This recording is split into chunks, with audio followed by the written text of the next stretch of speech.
12 अक्टूबर 2024 इस साल के दशहरे की शाम को एक न्यूज आती है कि जिस इंसान ने सलमान खान और शाहरुख खान की सुलह कराई थी 2013 में, उस इंसान की गोली मारकर कुछ शूटर्स ने हत्या कर दी है सरेआम। इंसान का नाम बाबा सिद्दीकी उर्फ जियाउद्दीन सिद्दीकी। क्या करते थे ये बाबा सिद्दीकी और इनिशियल इन्वेस्टिगेशन इनके मर्डर की क्या कहती है? और एक जो बहुत कॉमन पॉइंट आजकल सोशल मीडिया पे चल रहा है, लॉरेंस बिश्नोई से इनको रिलेट किया जा रहा है इनके मर्डर को, उससे हट के एक और पर्सपेक्टिव से इस मैटर को जानने की कोशिश करते हैं। तो आइए चलिए डिस्कस करते हैं इस वीडियो में इस मैटर को एक अलग एंगल से।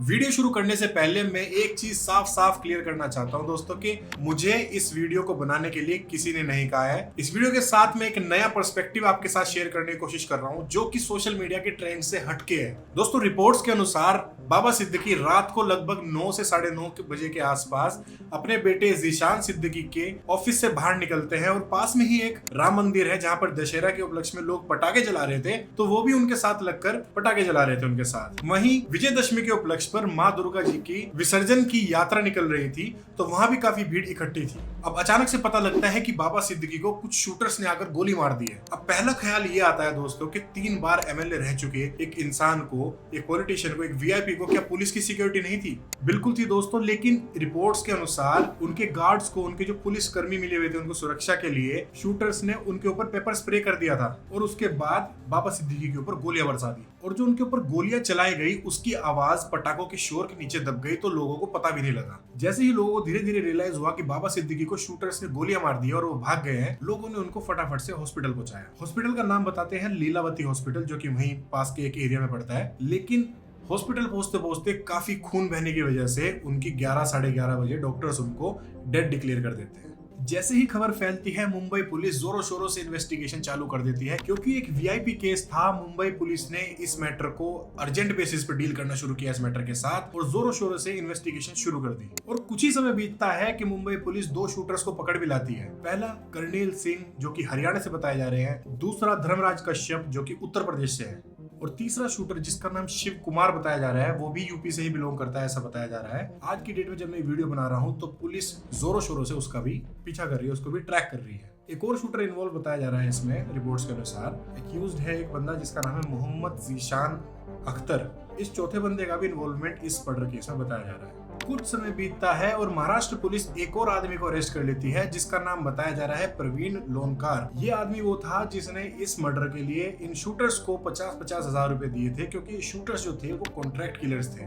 तो प्रवीण लोनकार ने 50-50 हजार रुपए दिए थे इस मर्डर को एग्जीक्यूट करने के लिए। लीलावती हॉस्पिटल में सबसे पहले पहुंचने वाले सेलिब्रिटी थे सलमान खान। काफी पॉपुलर हुई थी ये न्यूज जब 2013 में बाबा सिद्दीकी ने अपनी इफ्तार पार्टी में, जो कि ईद पे पार्टी रखते हैं, काफी फेमस है इनकी पार्टीज, जब 2013 की इस पार्टी में इन्होंने सलमान खान और शाहरुख खान की सुलह कराई थी और खत्म कराया था इनके 5 साल लंबा चलने वाला एक झगड़ा। सलमान खान, शाहरुख खान के साथ साथ संजय दत्त, सुनील शेट्टी और शिल्पा शेट्टी जैसे और भी सेलिब्रिटीज बताए जाते हैं कि बाबा सिद्दीकी के काफी क्लोज कॉन्टेक्ट्स हैं और ये सभी दिखते थे इनकी इफ्तार पार्टी में। शुरुआत हुई थी 1977 में जब बाबा सिद्दीकी मात्र एक टीनेजर थे। उन्होंने तब पहली बार कांग्रेस ज्वाइन की थी। बहुत जल्दी ही इन्होंने अपनी पार्टी में एक अच्छी रेपुटेशन बना ली और धीरे धीरे इनका क्लोज कॉन्टैक्ट बनना शुरू होता है सुनील दत्त के साथ। सुनील दत्त, फादर ऑफ संजय दत्त, जो कि 5 बार एमपी रह चुके हैं मुंबई के नॉर्थ वेस्ट रीजन के। सुनील दत्त को सिद्दीकी अपना मेंटोर बताया करते थे और इसी मेंटोर ने इनकी हेल्प की एमएलए का टिकट मिलने में साल 1999 में। 1999 में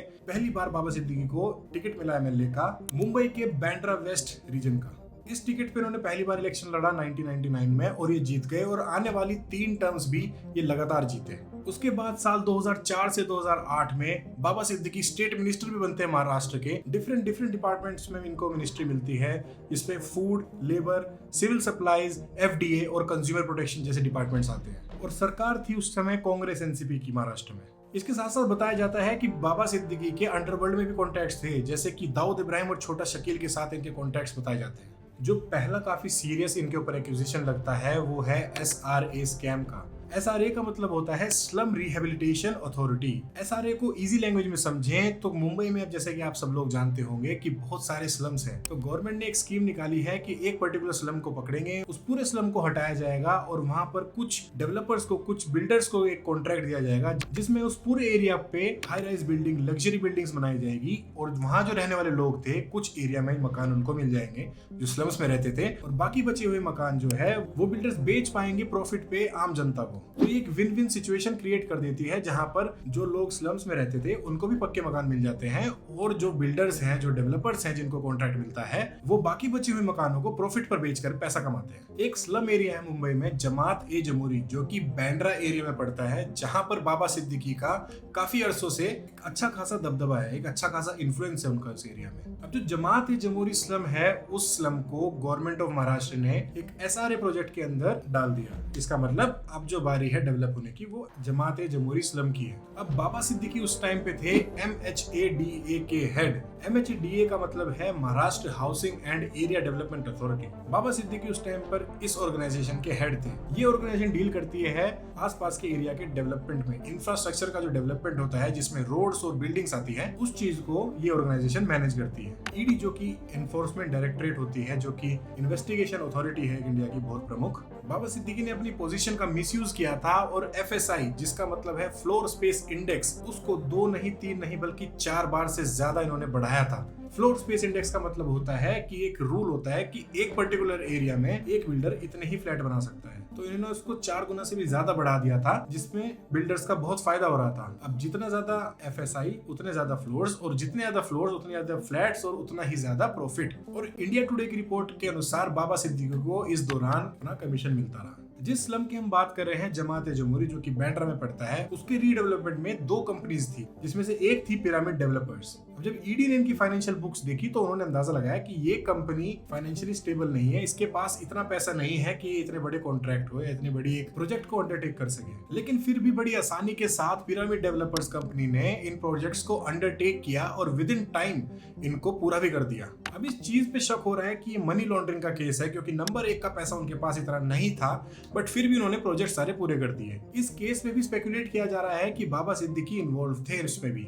अब तीसरी एक और चीज आती है। इंडिया टुडे को ईडी की एक ऑफिशियल ने कंफर्म किया है कि सिद्दीकी 15 से 20 ऐसी प्रॉपर्टीज के मालिक हैं जिनका ऑन पेपर मालिक कोई और ही है, और इनमें से 4-5 प्रॉपर्टीज तो कंफर्म भी हो चुकी है कि इनका ऑन पेपर्स मालिक जो है वो इनके सिद्दीकी के ही एम्प्लॉइज हैं, और लेकिन असल में जो मालिक है उनका वो बाबा सिद्दीकी है। उसी ऑफिशियल ने इंडिया टुडे को ये भी बताया है कि जब से 1999 से जब से बाबा सिद्दीकी MLA बने थे उस एरिया के, तभी से ही उस एरिया में जितने भी प्रोजेक्ट्स हुए हैं, जितने भी इंफ्रास्ट्रक्चर डेवलपमेंट्स हुए हैं, सबसे कमीशन मिलता रहा है बाबा सिद्दीकी को।